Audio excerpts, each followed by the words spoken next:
guys, good morning. Welcome back again sa ating channel. So ngayon guys, kakatapos lang namin kumain ni Apam.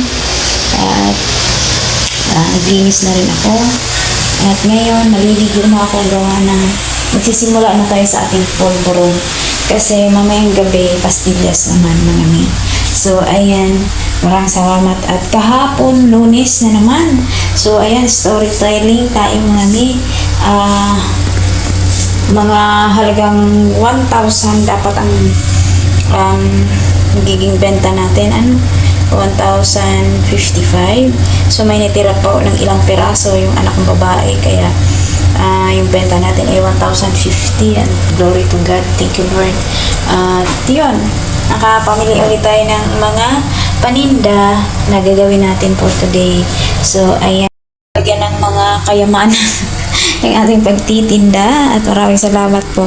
Yung lamesang to ay dito yan sa aming ito yung mga plastic na ginagamit ko mga mi. Ayan, ito yung para sa polvoron.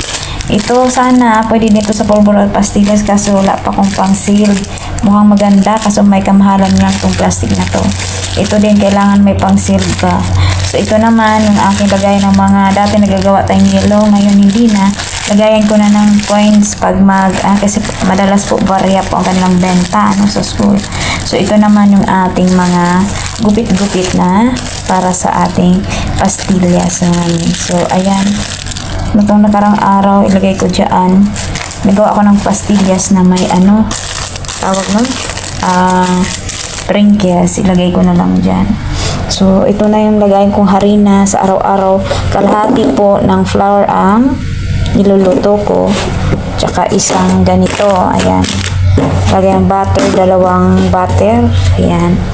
So, ayan mga mi, yung ating lamesa. Dito po ako nagbabalot. Dito po ako naghahalo. Ayan. Sa ating lamesa. At magsisimula na ako. Pagtapos ng maligo, magsimula na ako magluto ng aking pulburon. Kasi nilagay ko muna yan sa ref bago natin ibalot para tumigas na siya mga mi. So kulang pala ako ng cookies vanilla. So nag-order po ako ngayon ng aking pulburon na molder, kasi yung molder ko ay nasira namin sa kakatagal ng ating gamit. At hindi na siya bumababa. Ayun, kailangan ko siya ng bago. So parating na siya, ayan nasisira na na siya, na humihiwalay. Meron naman akong isa, ito naman ay large. So pag ito yung konti lang yung mayayari ko mga mi. So pwede ito pag siya tig 10 na. Magsarap sana magawa ng polvoron na may coat ng chocolate, kinu-coat ba. Kaso hindi muna tayo, kaya baka hindi afford yung mga estudyante.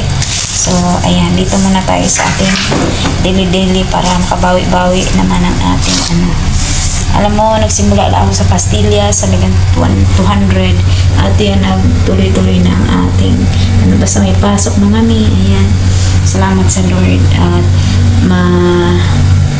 maging mabuting katiwala tayo sa ating mga ginagawa ngayon. Ano ba't yayaman tayo, makabayad ng utang, makabili ng bahay, house and diba? Thank you Lord. So anyway, na tayo guys. Maligo na inyong iday. So yun mga mi, tapos tayo na ligo at ngayon maya ay magsimula na tayo ng paggawa ng ating polvoron. So anyway, dumating na yung ating order galing sa Tok. So yung, dito pa ako nag-order mga ngayon kasi pag payment na pinipili ko lang kung may shipping fee o wala. Kasi para makasipid tayo. So ito ay molder at ito naman plastic sa ating mga polvoron. So ayan. So mga mi, ito na yung aking order na pinakita ko sa inyo. Dahil ang aking molder ay natanggal na po siya sa sobra yata natin paggagawa. Naghihiwalay po to. Pero yun ang una, nahirapan po ako. Paggabi, nahirapan po ako. Kasi ito natanggal. Ayaw na yung gumawa. Pero meron pinaisip sa akin ng Lord kung paano anuhin. Kaya magpakinabangan pa. Pero nag-order na ako. So, ayan, itong in-order ko dalawa. Kaya kung gusto mo maglagay po ako doon ng link. At ito yung dumating din yung ating plastic kasi paubos na yung plastic ko kung tamang-tama kagabi. Ilang piraso na lang yung natira. Kaya ayan, itong in-order ko para sa aking pulburon ay 7x7. So anyway guys, ay bago tayo maggawa ng ating pulburon, so yun po yung ating ganap o share ko sa inyo today. Maraming salamat po sa inyong mga panunood na hindi kayo nagsawa. So shout out na Netes at si sino pa yung nag-comment. Nilagay ko lang po dyan kung may time po tayo. Shout out po sa inyo. Maraming salamat. So ngayon po ako sa pagbablog no, dito sa YouTube. Grabe po ang ating views, no? Hindi na ganun katindi yung views dati. Nakakasampu ako ngayon, nahirapan na po ako sa 10 na views, pero ganun pa man, napatuloy pa rin tayo sa paggawa ng video. Kahit pa paano, once a year, makasahod man lang, ganun. So, malaking bagay na po yun sa akin. So, kaya po tayo nag-vlog. Kasi, para kumita din sa mga pare-pareha natin pagnangawa dito sa social media. At least may kapinapang baga. So, ayun, maraming salamat po sa mga nanonood, sa mga na-share po natin dito sa social media.